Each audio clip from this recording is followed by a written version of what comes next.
in a dusty county fairground where laughter sticks like flies to failure. A half-dead horse is led into the auction ring, limping ribs, showing eyes too tired to beg. No one bids. No one even looks twice. Until a gray-haired woman with a soldier's gait raises her hand and offers half a cent. People scoff. Someone laughs out loud. But she doesn't flinch. She sees something they don't, something priceless, something that will change her life forever. Before we dive in, let us know where you're watching from. And if you enjoy this story, don't forget to hit subscribe. The heat in Spring County settled on the auction yard like a wool blanket, the kind you didn't want, but couldn't shrug off. It was late afternoon, the kind of day where dust hung in the air, and every breath tasted faintly of dry grass and old hopes. The horse auction had drawn the usual crowd, farmers with creased faces, a handful of horse traders whispering in corners, a couple of young men with boots too clean to have seen real work. They leaned against the fence rails, hats pulled low, eyes half-lidded, waiting for the next bargain or flash of excitement. Though no one expected either from the day's last lots. The loudspeaker crackled. Next up, lot number 87. No papers, gelding 6 years old, cut and done with. The auctioneer's voice rasped with boredom and cigarettes. Somewhere to the left, a baby cried. Someone else coughed. They led the horse into the ring, a skinny creature coat the color of bad coffee and nearly as patchy right hind dragging every other step. The sun caught on his dull mane. There was nothing wild in his eye, no spark, only the blank fatigue of something that had learned not to expect kindness. He didn't look up, just waited, resigned, as the crowd muttered and shifted.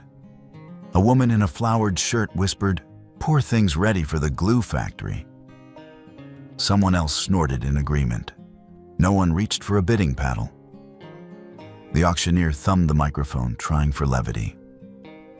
"Well now, what do you say we start this fine specimen off at it?" He paused, letting the words hang half a cent. "Anyone want a beginner's horse for the grandkids?" The ring broke into laughter. One man called out, "Might be more useful as fertilizer." Someone else added, "Pay me and I'll haul him off myself." The joke was in the air, and for a second it seemed nothing would come of it.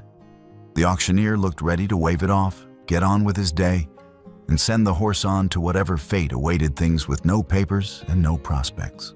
Then from the far edge of the stands, a hand rose. At first, hardly anyone noticed. It was a woman, older, hair gray and cut close, wearing a battered army jacket, faded nearly to green-gray, with the elbows patched and a regimental pin at the collar.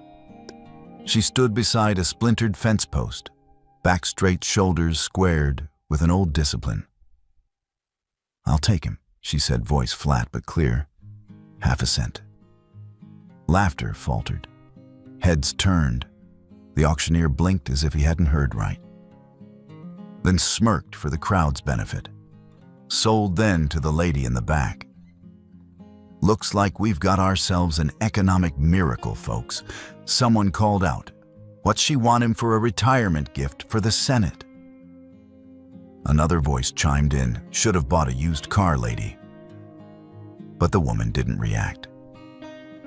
She just nodded, walked forward, and accepted the lead rope from the auction hand, a silent, sunburned kid who avoided her eyes. There was no handshake, no words exchanged. The transaction was done. The horse, now hers, stood without flinching, as if already braced for the next hard thing. She bent, touched the animal's neck gently, her eyes lingering on the hoof that dragged in the dirt. The world around them blurred into background noise, the clatter of an empty feed bucket, the drone of far-off conversation, the huff of engines in the parking lot.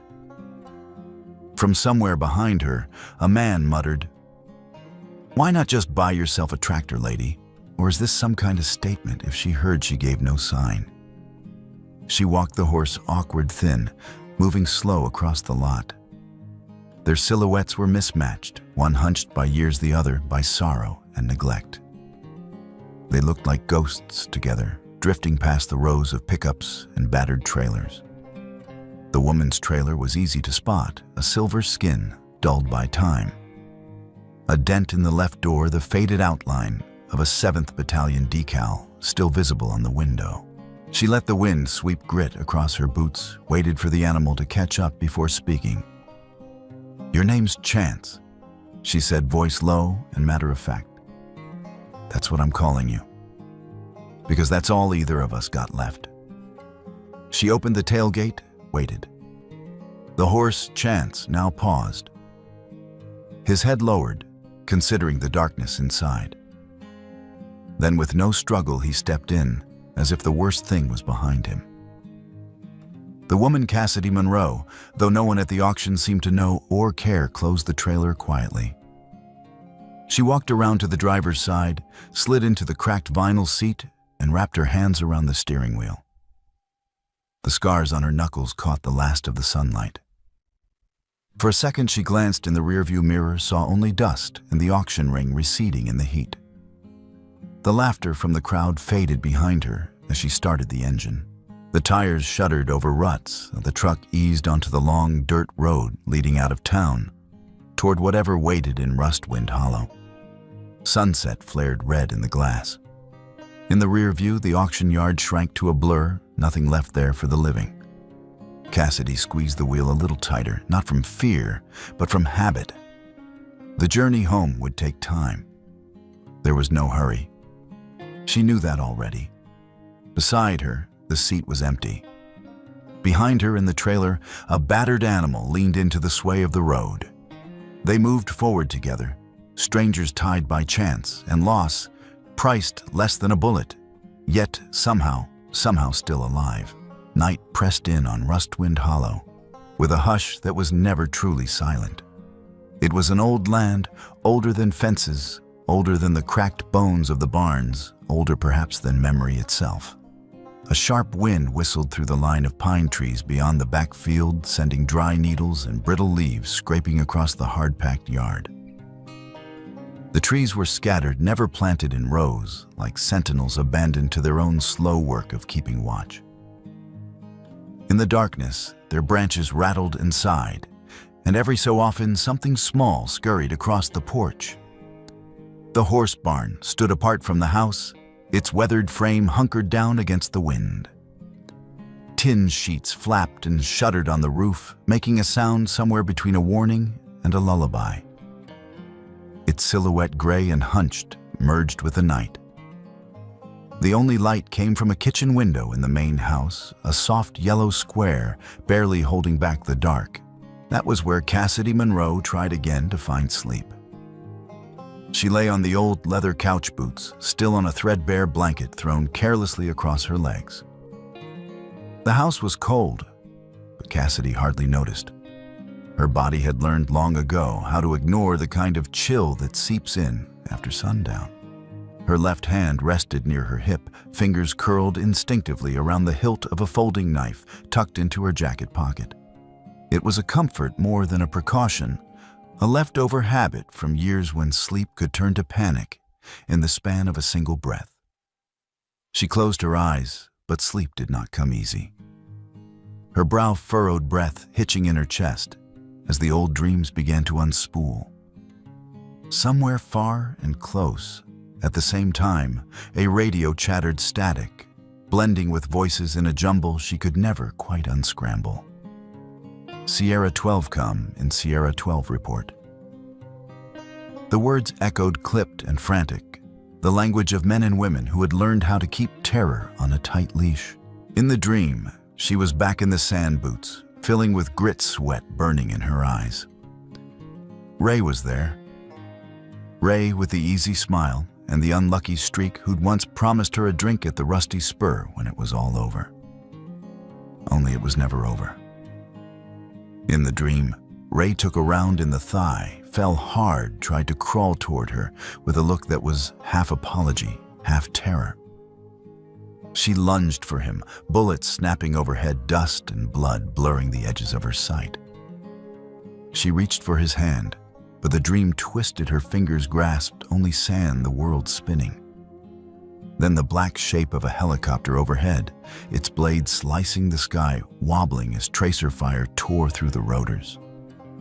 There was shouting, screaming, a wash of heat, then fire thick and oily pouring down in a night where the air itself tasted of burning. Someone was calling her name. Or maybe it was just the wind. Then darkness sudden and absolute. Cassidy jerked awake, heart banging in her chest, sweat cooling on her back beneath the army jacket. For a moment, she couldn't remember where she was. Her hand went automatically to her belt fingers, searching for a sidearm she hadn't carried in years. The silence of the room was deep and heavy, broken only by the quiet tick of an old clock and the whisper of wind under the eaves. She let her eyes roam the small living room.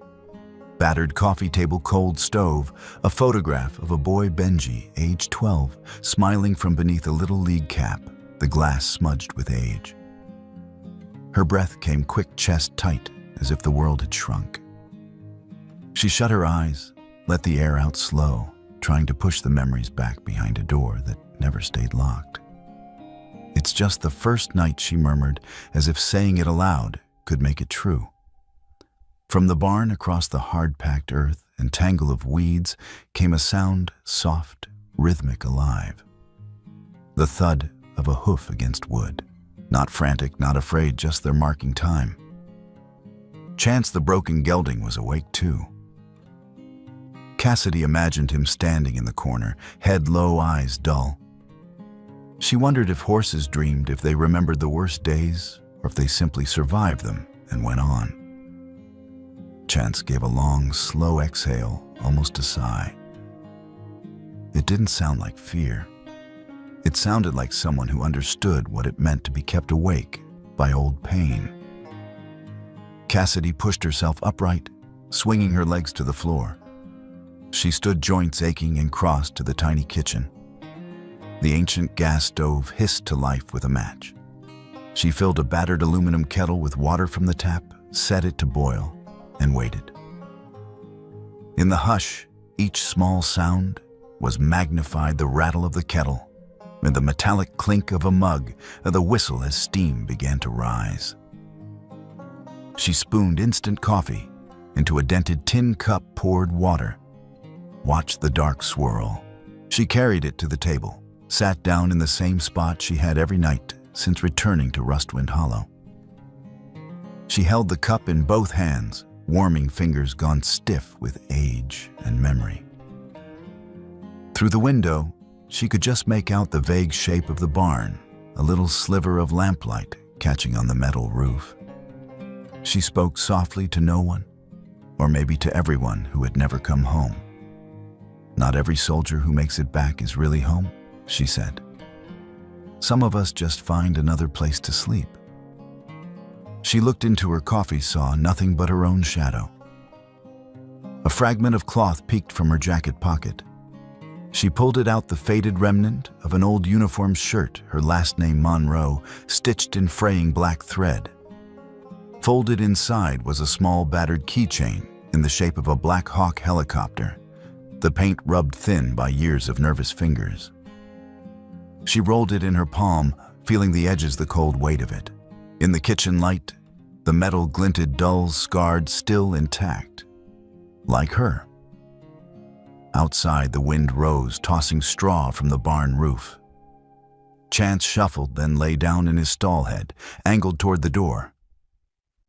Cassidy imagined she could hear him breathing. She got up, moving slowly, and crossed to the front door, mug in hand. She paused, looked out at the empty yard and the lines of shadow and moonlight. The world was silent, except for the sighing of an old barn and the memory of radio calls that had no answer. Cassidy stood there for a moment, then turned back, eyes lingering on the shape of the barn through the night. "You survived," she said, voice barely more than a breath. "So did I. No one else needs to understand." She closed the door softly behind her, carried the cold mug back to the sink, and washed it clean. The house was still no comfort to be found, but she felt just for a moment that she wasn't alone in it. The night slipped on, unremarkable to anyone, but those learning again how to outlast it. There would be no rest, not yet. But as Cassidy lowered herself back onto the couch, she heard the barn settle, and the wind slow. On the first night, there were no answers, no warmth, only presence. Only the knowledge that survival for some was its own kind of victory. Cassidy Monroe's days began at 5, the hour that soldiers and cattlemen shared, the hour when the world was still half dream and half the work ahead. She never needed an alarm. Her body woke itself, remembering rhythms from a life long before this battered farm. There was no rush, no urgency to her movement, just a silent devotion to routine, the kind you did not question if you wanted to keep going. She'd pull on her boots, tug her faded army jacket over a flannel shirt, and move out into the dim light. The sun would just be a pale promise above the tree line, the air cool, sharp, and empty. Every morning was the same. Cassidy walked to the barn, unlatched the old sliding door as quietly as she could, and stepped inside with a fresh bucket of water in one hand and a bundle of dry hay in the other. She never announced herself. She did not speak to fill silence or to soothe. She placed the bucket in the usual spot, hung the hay over the rail, then retreated a step or two far enough for space, close enough for presence. Sometimes she sat at the end of the barn aisle, folding herself into a camp chair, hands clasped in her lap, eyes scanning nothing in particular. Chance would watch her the same way she watched him.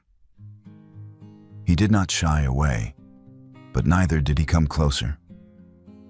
They each kept to their own orbit, their mutual caution hanging between them in the stillness. It wasn't fear anymore, not exactly. It was the kind of careful distance two beings kept when they both understood how much it hurt to be wrong. By the third day, something small changed. Cassidy filled the water bucket and lingered for a few breaths, slow and unhurried. She noticed Chance dipping his head for a drink while she still stood near. She didn't celebrate. But a seed was planted, and the horse was watching her, not just bracing for her. Progress in this place came in quiet increments. She made a conscious effort to pass by with her hands at her sides, never raised, never carrying anything that might look like a threat. Chance watched her move, his eyes clear but cautious, his body language measured. He did not turn his back. When she tossed fresh straw into the stall, she finally spoke aloud, her voice low and gruff, colder than I thought last night. She remarked half to herself, half to the horse.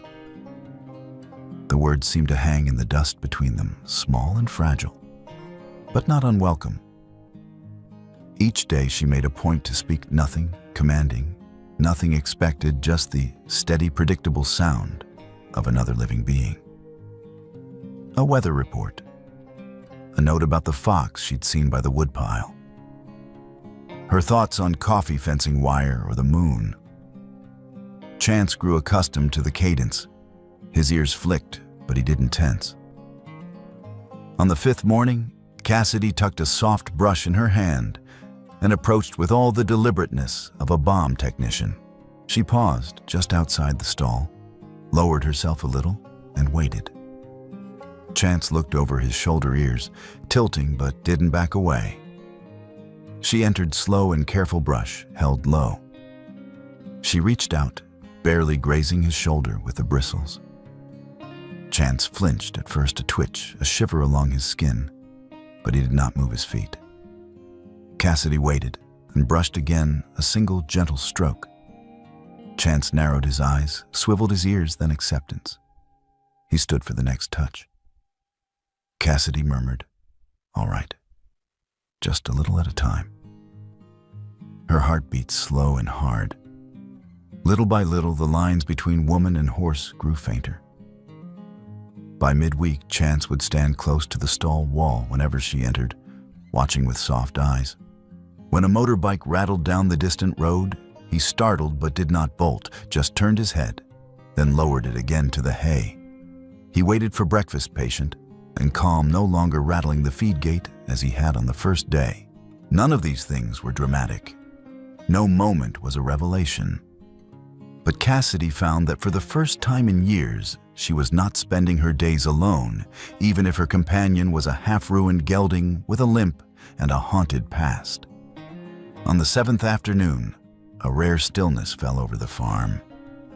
There was no wind, no traffic, not even the drone of an airplane.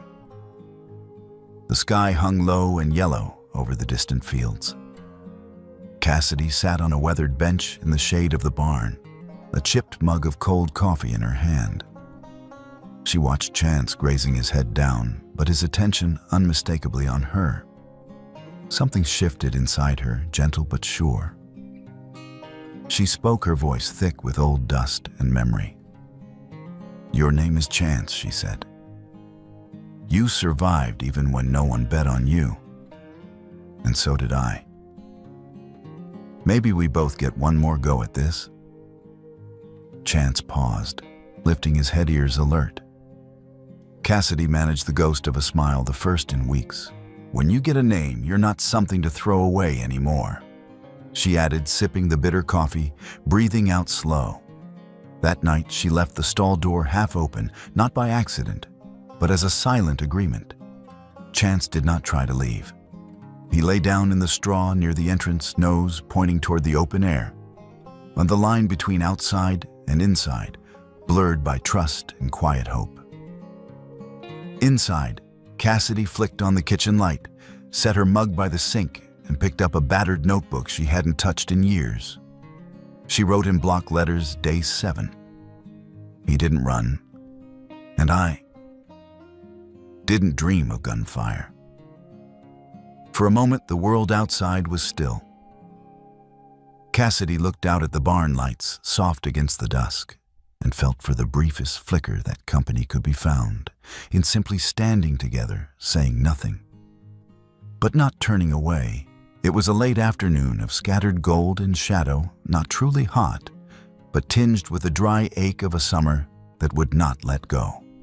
The fields surrounding Rustwind Hollow were washed with light, each blade of grass flickering between green and brown, 1,000 subtle shades.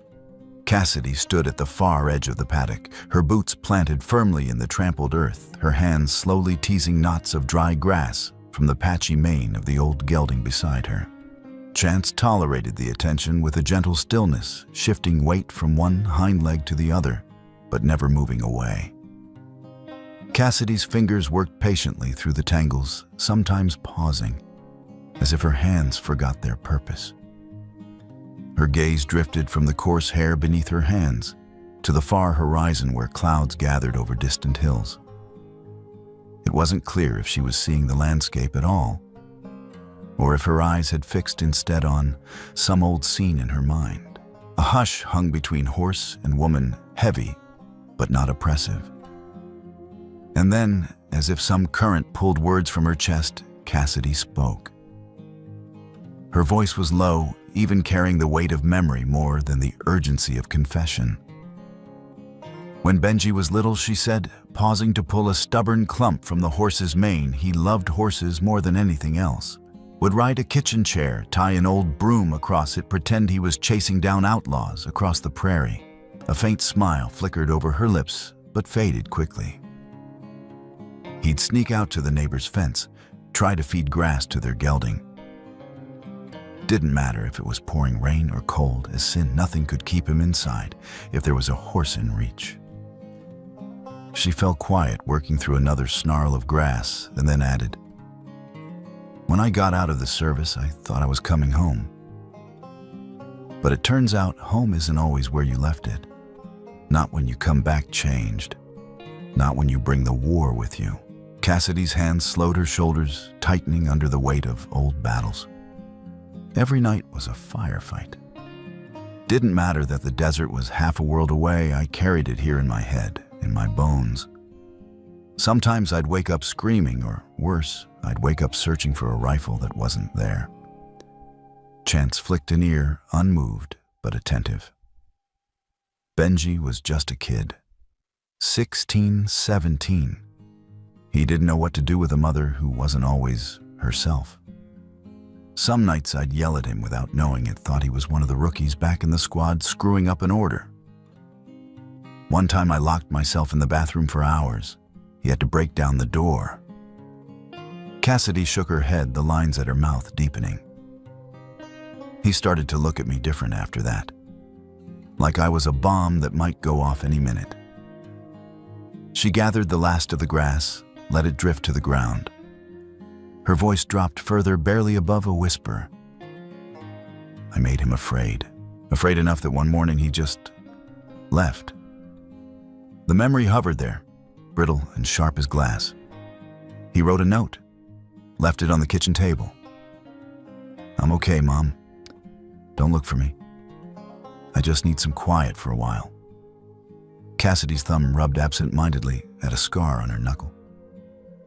I found it, read it, and I didn't cry. I didn't go after him. Wasn't mad either. Just thought maybe that's for the best. Maybe I'd already lost the right to find him. Chance shifted again, breathing soft and steady.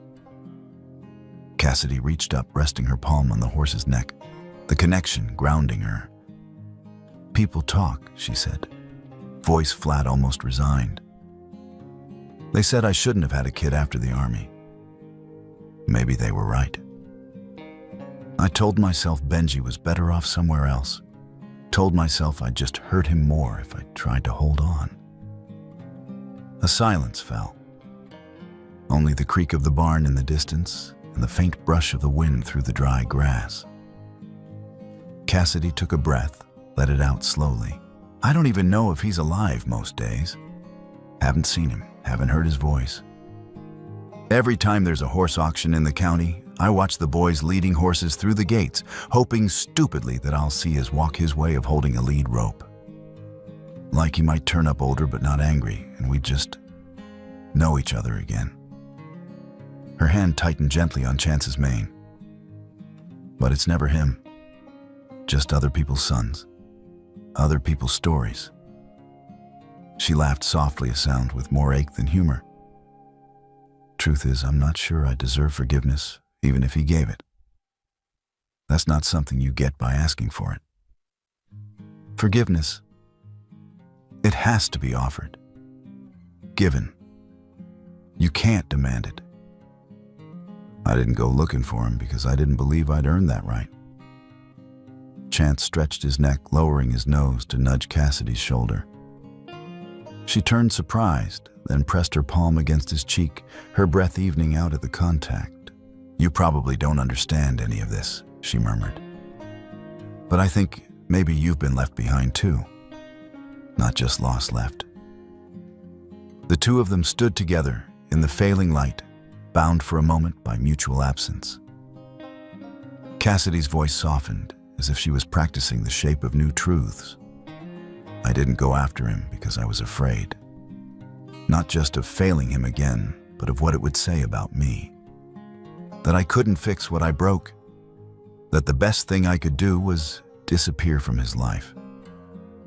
She stepped back, gathering herself. I keep an eye out, though.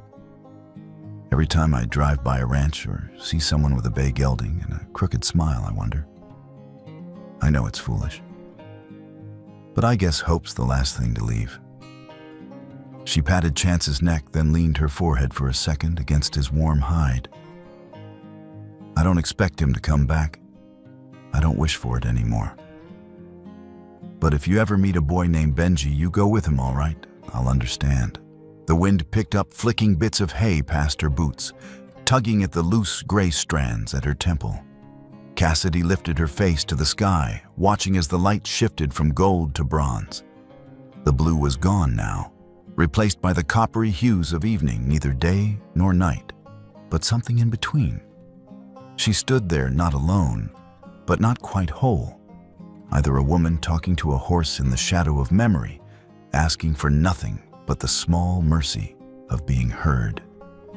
And in that moment, it was enough. The training ring behind the barn was nothing much to look at, a simple, wide circle of packed dirt, bordered by a low, weather-worn fence. No banners, No shade, just sun-bleached ground marked by the ghosts of old hoofprints. Cassidy had built the ring herself years ago with leftover planks and scavenged posts, back when she believed a well-built fence could keep chaos at bay. Now 20 meters from the barn, she stood holding a lead rope, the morning already warming the air. There was no saddle slung over her arm, no crop, no bit or bridle, just herself a halter and the promise of time. She opened the gate and stepped inside, not saying a word.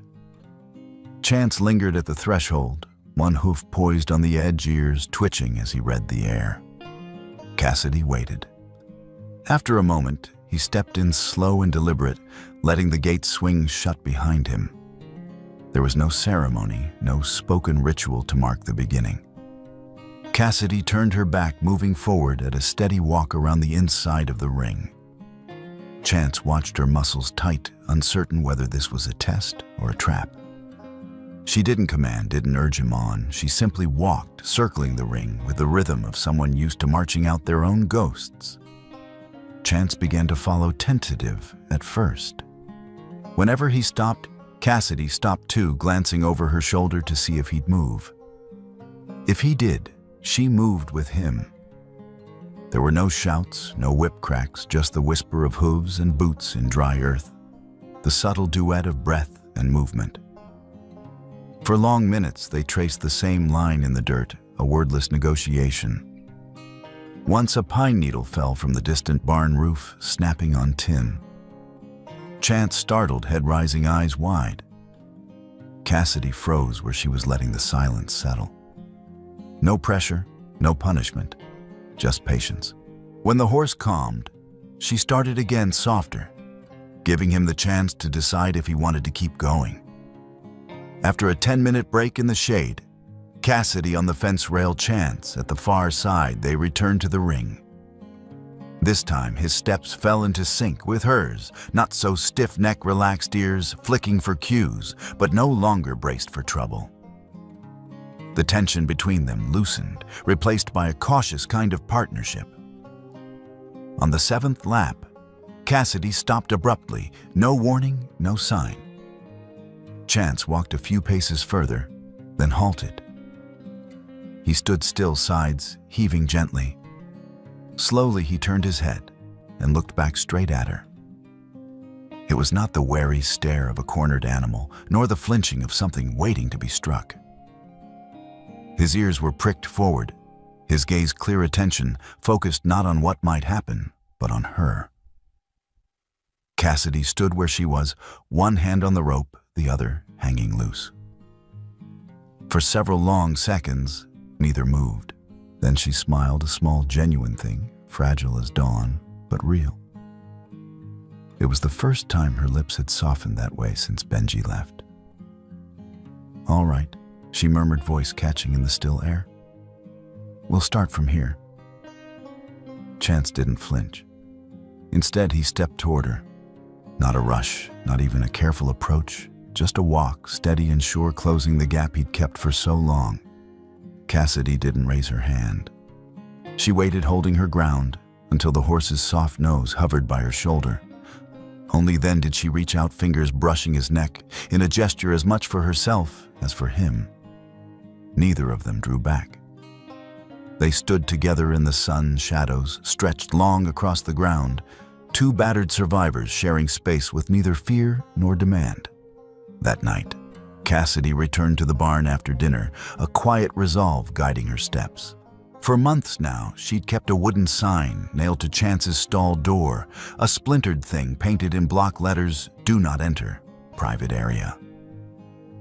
She'd made it on a night when the world had felt too sharp, when she'd needed a physical boundary to keep everything, herself included, at bay. Now, standing at the stall, Cassidy rested her palm against the sign's edge. She remembered the trembling in her hand when she'd written the words, the way her chest had clenched each time she saw them. Tonight her hand was steady. She unhooked the wire and let the sign fall away. She didn't throw it out, just leaned it against the barn wall, face down, letting the past rest unguarded. Chance looked out at her from the half-lit stall, his dark eyes reflecting the pale moonlight. Cassidy leaned in, resting her arms over the top rail. "You don't have to be kept apart anymore," she said, voice low and soft. "And neither do I." Before bed, she poured the last of her coffee into the battered old army mug she always used. Sitting on the porch, Cassidy gazed out toward the training ring, its circles still faintly glowing in the moonlight. She opened her worn notebook, its pages yellowed and creased, and wrote day 10. He looked back at me, and for once I didn't turn away. Above the farm, the sky shimmered with thin, hopeful light. For the first time in a long time, Cassidy felt the possibility of a new cycle, a quiet trust forming fragile but growing. And in that hush, the ring outside became more than a circle of dirt. It was a circle of second chances, one she was finally willing to step into without fear of leaving again. The late afternoon sun was thin and washed out, glancing in pale strokes over the dry hills and the ragged grass behind the horse barn. Cassidy closed the wooden gate hands, steady even after a long day, and listened to the hush of wind sliding over the land. The world felt empty save for the quiet scuff of her boots on packed earth and the slow drip of water as she tipped a bucket for Chance's evening drink. She was halfway to the house when she heard it, the sound of tires on gravel, smooth, deliberate, and altogether out of place. The sound was too refined for a place like Rustwind Hollow. She set the bucket down, watching as a truck rolled to a stop by the front gate. It was a gray pickup, new and spotless, no dust on the fenders, no dings in the paint. For a moment, the truck simply idled there, engine purring as if uncertain whether to stay or go. Cassidy narrowed her eyes, not moving, not turning away. The sun caught the back of her jacket, throwing her shadow long over the yard. The truck door swung open.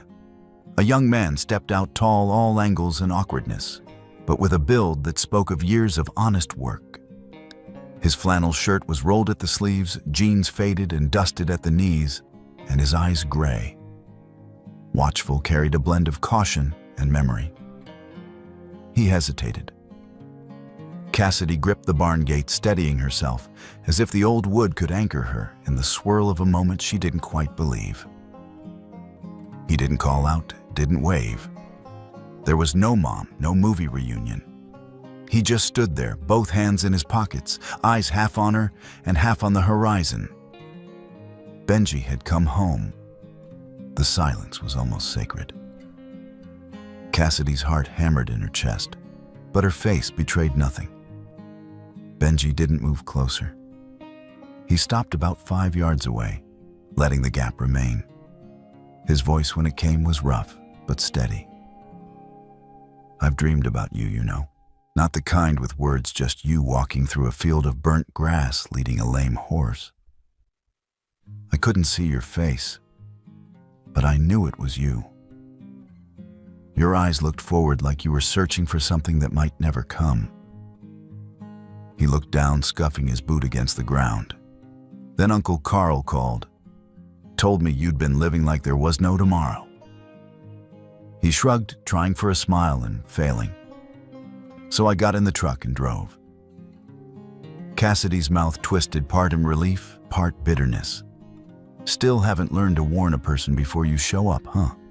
They both stood silent for a while, the wind catching stray threads on the clothesline and sending them dancing across the porch.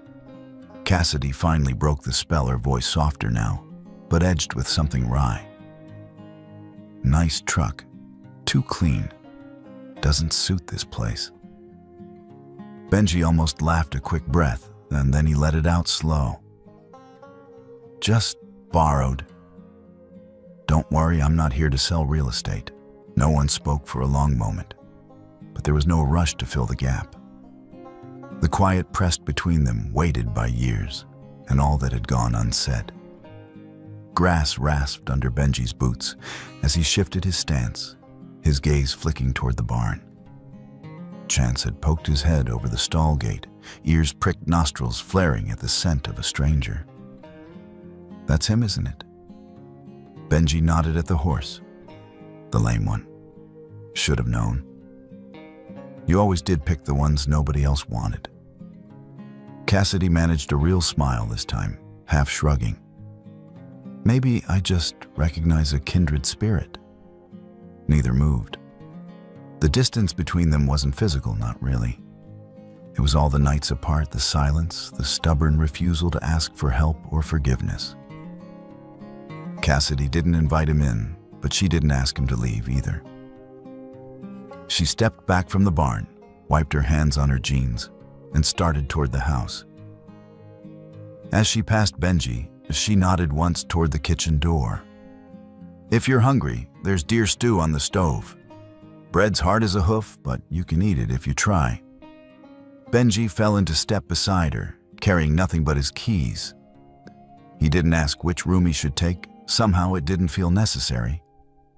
Inside the house felt like it had 10 years ago, as if time had simply circled around to this moment. A new mug sat on the shelf, but otherwise nothing had changed.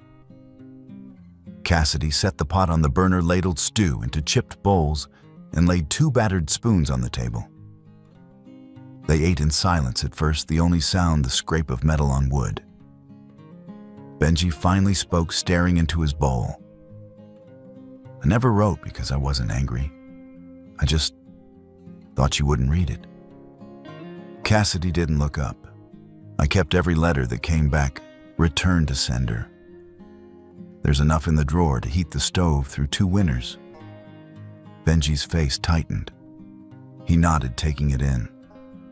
"I think if I'd stayed, he said I'd have ended up hating you."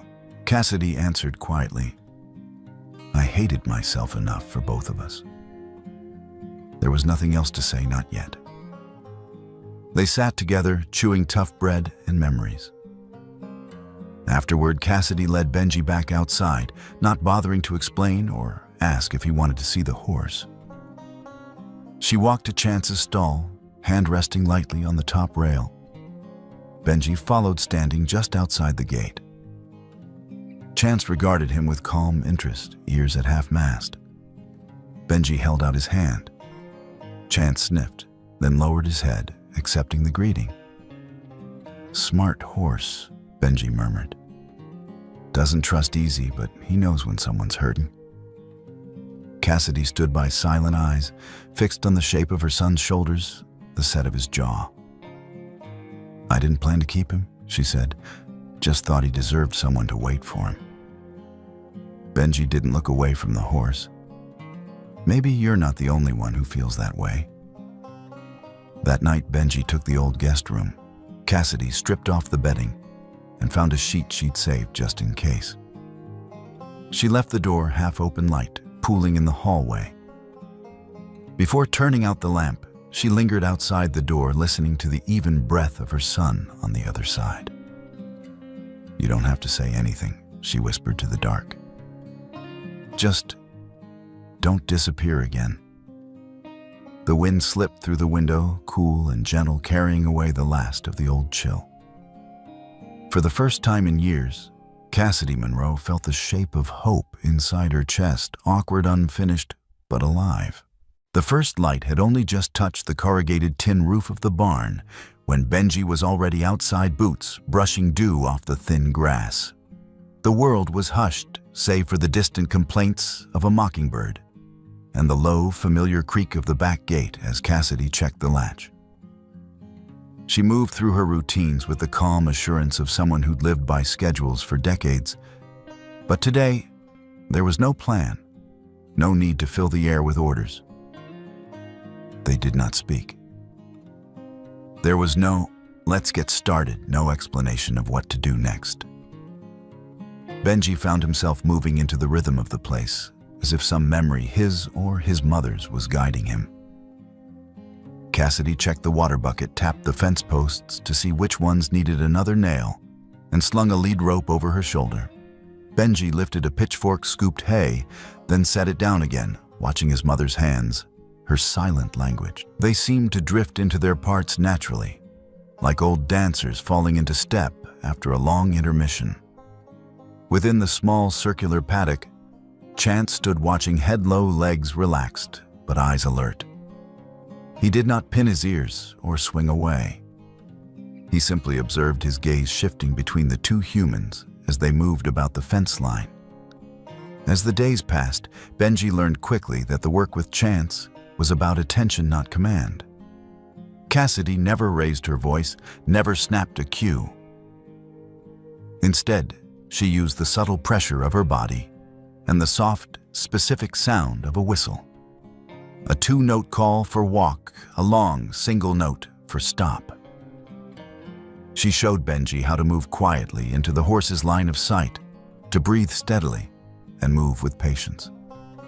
Don't raise your hand too quick, she reminded him. For him, everything used to be a command. We have to ask permission now. Benji nodded, accepting the lesson with the humility of someone learning a new language, a language that had no words, only the silent grammar of trust. When he tried the whistle and gesture for the first time, Chance watched him for a moment, then took 3 slow steps back, just as Cassidy had demonstrated. The next day, Chance halted in the middle of the ring when Benji stopped moving, as if waiting for a reason to keep going. On the 5th day, the gelding stood quietly, while Benji laid a saddle blanket across his back, not flinching, just shifting his weight as if to say, "I'll try if you will." Every evening, Cassidy wrote notes in her battered notebook, not in the language of milestones or ribbons, but in simple private truths. Day 5, he met Benji's eyes for the first time. Day 8, no jump when the rope brushed his flank. Benji, oiling a saddle in the barn one night, said softly, "Every step he takes feels like I'm learning to trust again too." Cassidy only nodded, letting the moment sit between them. There were no grand breakthroughs, no sudden transformations. The progress was slow, the kind that only matters to those who are watching closely enough to see it.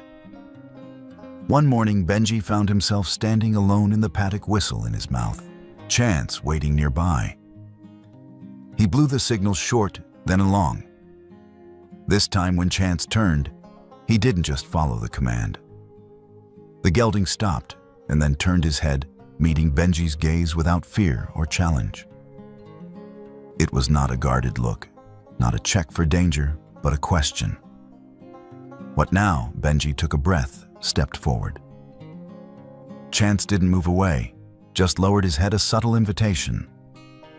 Benji reached out, not hesitantly, but as an offering, and placed his hand gently on the horse's forehead. Chance stood still, soaking in the touch, as if collecting the warmth for later. Cassidy watched from the fence line, her arms, folded eyes bright. "He's not just learning to trust me anymore," she said. "He's learning to trust people again." Benji smiled, blinking back sudden tears. "And maybe I am too." They fell into a new pattern, an unspoken pact of work and rest. Cassidy would brew coffee in the mornings, her ritual as constant as the sunrise. Benji fed the horse, refilled the water, then joined his mother in checking the far fence line or shoveling out the shallow drainage ditch by the barn. The farm was not lively. There was no laughter ringing out across the fields, but it felt less haunted, less hollow. On the porch, in the hours between chores, Cassidy read from a stack of newspapers, so old their edges curled. Benji would mend a cracked horseshoe, oil a bridle, or simply sit and listen to the insects humming. Some afternoons, Cassidy would pull a wooden trunk from the corner and open it with hands steadier than she felt. She took out an old saddle blanket, its blue and red threads faded but intact. "This belonged to Cypress," she said, smoothing the fabric. "Kept him steady all those years, helped hold a broken spirit together. Maybe it'll help this one too." They draped the blanket over Chance, letting him smell it, feel its weight. The horse didn't object. He only sighed, closing his eyes for a few moments as if remembering something he'd never experienced. Each day, habits reformed themselves. At night, Cassidy walked the barn aisle without a flashlight. Her feet knew every rut and board. Benji hung the tack back in its proper place, no reminder needed. Chance lay curled in his stall legs, folded under eyelids, fluttering in dreamless sleep. On the 15th night, as Cassidy locked the stall door. She paused, glancing back at her son, who was securing the saddle rack. "Tomorrow," she said, her voice low, "but certain you take him into the ring." "By yourself?" Benji hesitated, his hand hovering over the latch. "Aren't you worried?" She shook her head. "No, he's already chosen you." Benji nodded, absorbing the trust without questioning it. In the house, lights glowed warm behind thick curtains. Cassidy made tea. Benji settled in the old armchair, and the farm so long ruled by loss and waiting felt, for the first time in years, like a place where things could begin again. There were no promises spoken, no guarantees. Only routine trust and the slow, hopeful work of starting over together. Preparations for the Spring County Fair began before the first trace of dawn. The old clock on the kitchen wall hadn't yet rung 5 when Benji was already up, moving about the yard in the cold, half-dark. Spring County Fairgrounds sat 40 miles east, an old breeding ranch now reborn every April into a swirl of tents, banners, and loudspeakers, drawing folks from 5 counties for a few days of bright noise and the faint promise of prizes. Cassidy brewed coffee, strong and black, the scent steadying her nerves, as she wrapped sandwiches in brown paper and double-checked the flask. No one said much. Routines carried them forward like current in a stream. Benji tightened the trailer's hitch, checked the floor mats for splinters, and stacked his boots and show shirt inside an old wooden chest. Cassidy made sure the latch on the trailer's back gate was solid, then gave Chance a gentle rub along his neck. The gelding stood at the ramp's foot, pausing for a single deep breath, and then climbed aboard without protest. Cassidy and Benji glanced at each other, saying nothing but sharing a small private relief. It was as if Chance knew this morning was different. Not dangerous, not routine, just different in a way the three of them could feel. They rolled out before sunrise, truck and trailer cutting through the mist that curled above the ditches and barbed wire. Fields slipped by in shades of pewter and gold, old barns catching the new light like the bones of forgotten animals. Cassidy watched the landscape slide past, hands wrapped around her mug, her mind flickering between old memories of convoys and newer ones of roadside mailboxes. Benji hummed under his breath as he drove, one hand loose on the wheel, the other tapping rhythms on the dashboard, a nervous energy he couldn't quite hide. At the fairgrounds, the world opened up in color and clamor. Horses of every shade and stripe milled about sleek. Quarter horses, dappled paints, a few glossy Andalusians, with manes braided tight and ribbons in their tails. Stall doors clanged, trainers barked orders, and kids ran wild between the tents, sticky with caramel corn and cotton candy. Everything smelled like sun-warmed hay, diesel exhaust, and distant barbecue smoke. Benji led Chance from the trailer. The gelding stepped down, head high, but ears swiveling at every unfamiliar sound. His coat was short, sun-bleached gray. A faint scar crossed his hind leg, and his back swayed just slightly, a horse that carried his history in his bones. Other trainers watched as they passed, eyes sharp, judgment quick. One young woman, not much older than Benji, leaned over to her friend and muttered, "Horses like that should be retired out somewhere quiet, not brought out here to compete." Cassidy only shrugged, unbothered.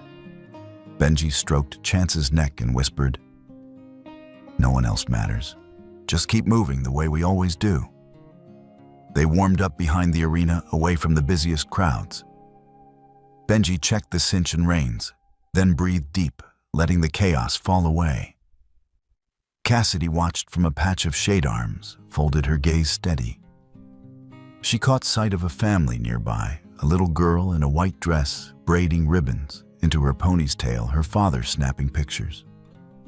All around, voices rose and fell in a language of pride, hope, and nerves. When it was their turn, Benji led Chance into the ring, moving past painted rails and clusters of spectators. The trail course had been laid out in bright plastic cones and battered lumber, a gate to open, and close a wooden bridge, a line of diagonal poles, a tight turn against a fence, a backup station at the end. They waited for the judge's nod. Benji squeezed the reins, then relaxed them. "You ready, old boy?" he murmured. Chance flicked an ear. At the gate, Benji leaned in, pressing his shoulder to the latch. Chance halted without pressure weight evenly distributed. Benji unlatched the bar, pushed the gate open, and guided the horse forward. Chance shifted his body, stepping sideways in a neat sidestep. No fuss, no confusion. The crowd muttered, "That one's got a scar on its back leg." "Didn't expect it to move so clean," someone said. But Chance showed no sign of pain, just the deliberate, patient steps of an animal who'd learned to pay attention. The bridge loomed next, its wooden planks shining in the sun. The two horses before them had balked hooves skittering at the echo of their own weight on the boards. Benji paused at the edge, waiting. Chance stretched his neck, sniffed the timber, then pressed a hoof to the first board. It creaked loud as gunfire. He paused, shifted his weight, then took the next step, slow sure, not a trace of panic. His hind leg clipped the edge, drawing a wince from the onlookers, but he only reset his stance and kept moving. They reached the row of poles painted red and white. Benji exhaled, then gave the subtlest cue with his body. Chance threaded his way through, neither fast nor flashy, but precise. Not a single pole was kicked. At the tight corner, Benji cued him to pivot on his hindquarters, a slow, careful turn. Then came the last challenge, halt and back up 3 steps. Benji dropped the reins, whistled twice. Chance stopped, waited, then stepped backward 1, 2, 3. When he was still, Benji let his hand rest on the horse's neck, pride radiating from his touch. A hush hung over the crowd. Then somewhere in the stands, someone clapped. The sound spread timid at first, then louder applause rippling out from one cluster of strangers to the next. Cassidy's chest tightened. For a second, she was back on parade ground, only this time, the silence that followed was a kind of recognition, not obligation. The judges conferred, tallying their sheets.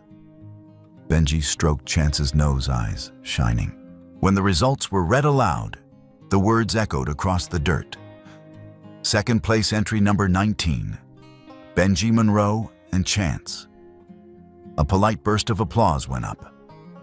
First prize went to a young girl on a polished quarter horse, her ride nearly flawless.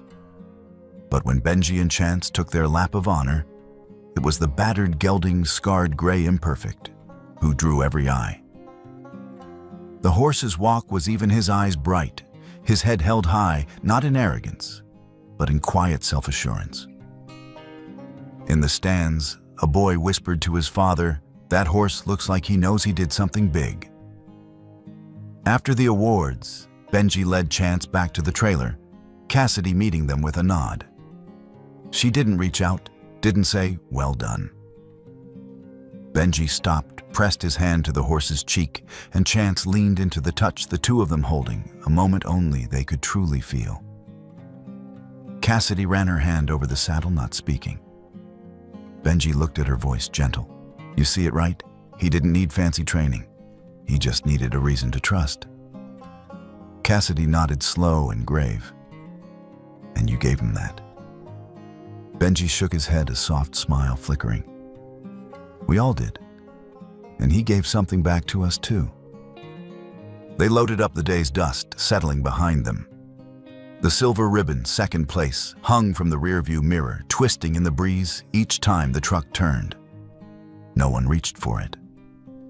Chance rode quietly in the trailer, standing balanced, breathing deep, as if waiting for whatever came next.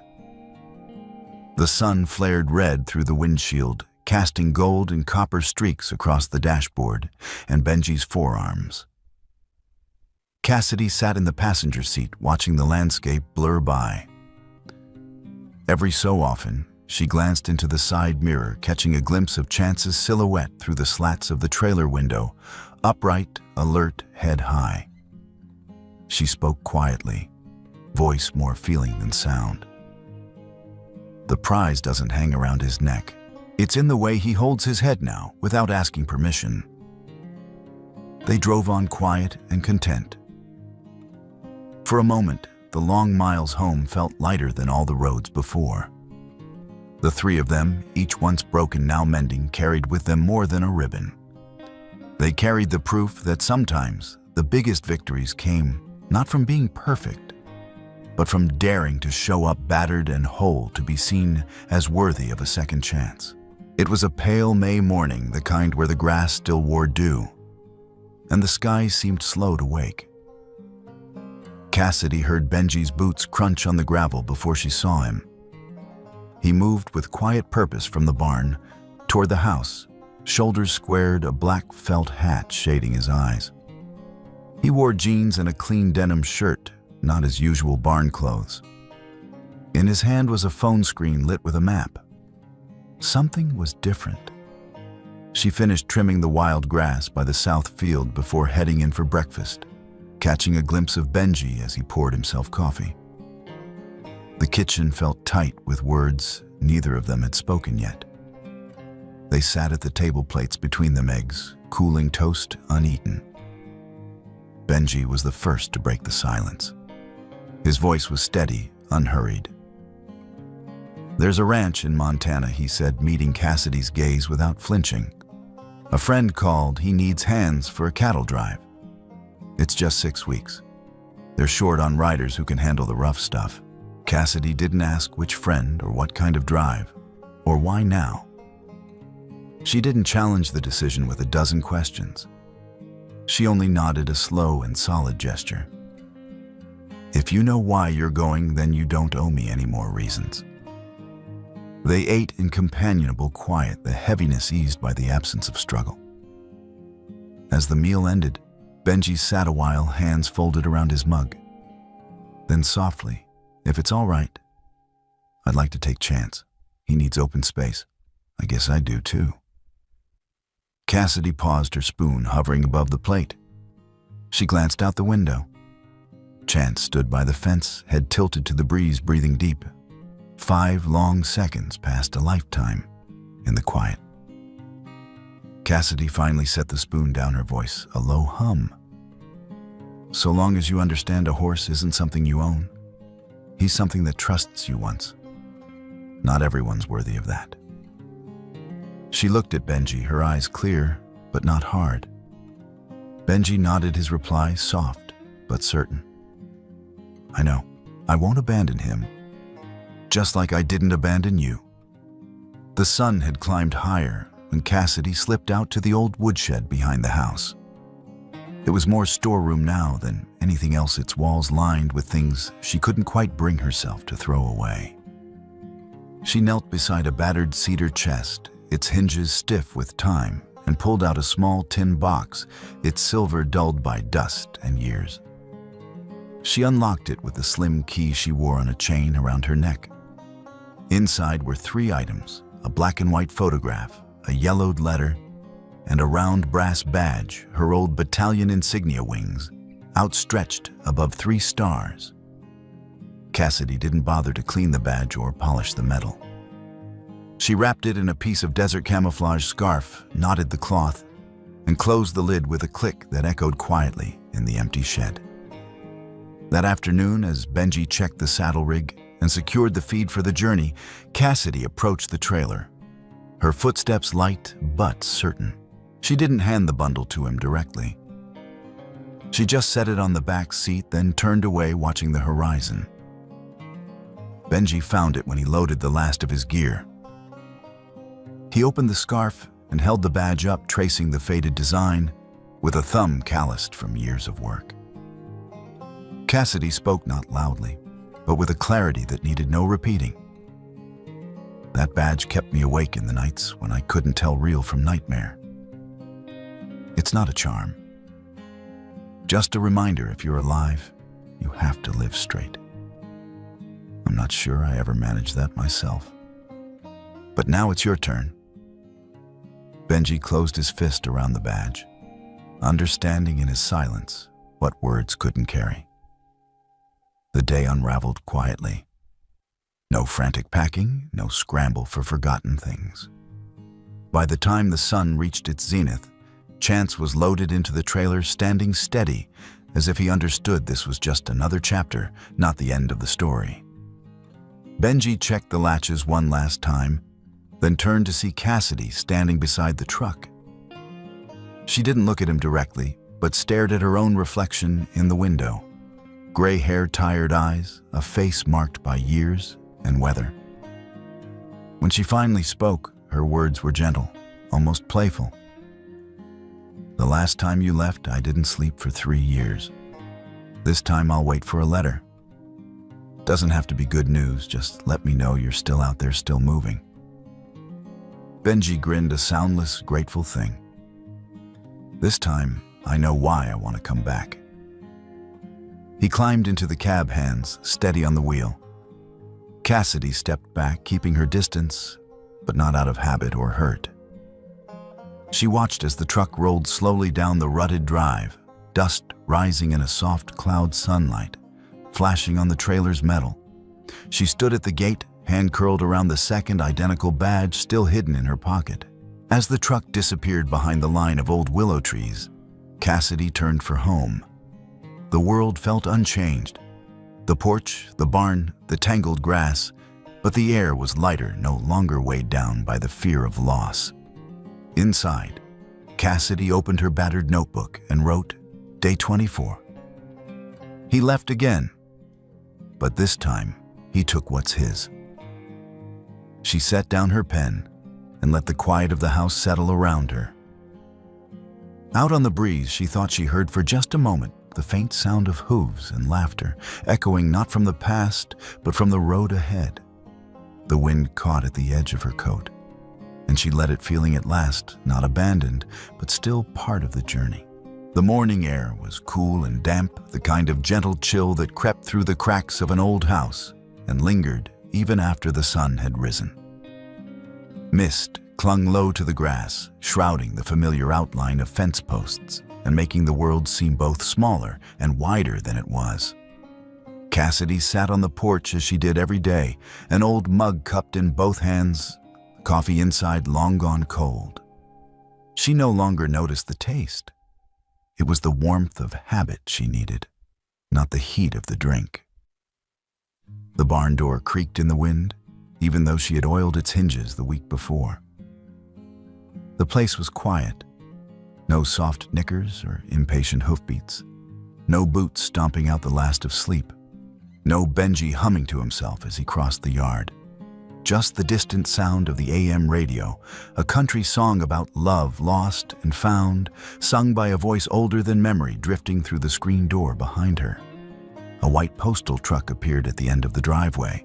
The mail carrier, bundled in a blue jacket, gave a small wave through the windshield, and with a practiced arm, placed a single envelope in the battered mailbox before driving off. Cassidy watched all of this through the slow rhythm of her breath, her face giving away nothing. She waited a few minutes before she rose and crossed the yard. The grass was slick under her boots. The letter was unremarkable at first glance. Plain envelope, no return address, the postmark already blurring at the corners. But the handwriting, leaning right in a way that looked like it was still learning to run, was instantly familiar. She brought it inside, sat at the kitchen table, and broke the seal with the careful hands of someone unwrapping old wounds. The paper inside was thin yellow at the edges, folded once, and spotted with a blur of blue ink near the bottom, where a thumb had pressed too hard. She read the words once, and then again, slow Chance crossed the river, like it was nothing. "You were right, he isn't broken, just waiting for the right person." Maybe I was too. There was no name, no sign-off. It didn't matter. Cassidy let the page fall open on the table. She looked at it as if the ink might vanish if she blinked, her fingers resting lightly along the crease. She didn't cry. She didn't smile.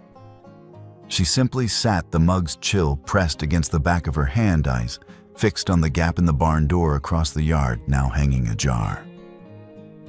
Outside, the breeze picked up, catching the edge of the letter and making it tremble, but it settled quietly as if the wind respected the weight of the moment.